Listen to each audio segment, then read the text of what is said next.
ఇక్కడ మన దేశాలపల్లిలో ward number 11 double bedrooms ఉన్నాయి. మన గవర్నమెంట్ కట్టించింది. వాళ్ళకి వాటర్ వస్తలేదు.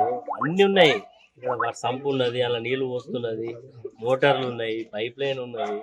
చిన్న డిఫెక్ట్ ఏదో దాన్ని కనెక్షన్ ఇచ్చి దాన్ని పర్సూ చేస్తే అయిపోతుంది. ఆ రోజుల్లో అన్నీ చేయించిపోయినాము. దాన్ని ఇప్పటిదాకా 2 ఏళ్ళు అయింది, అట్లే ఉన్నాయి. 2 సంవత్సరాలు అయింది అది. దాన్ని బాగా కొంచెం తీసుకోండి ఇలా, ఎందుకంటే నీళ్లు ఎండాకాలం ఇక్కడ నుంచి ఉన్నోళ్ళు కాల్ చేసిపోయే పరిస్థితి వచ్చింది. మీరు రేపు ఇమీడియట్గా పంపించి సార్ట్ అవుట్ చేయండి, లేకుంటే పబ్లిక్ ఇబ్బంది పడుతుంది.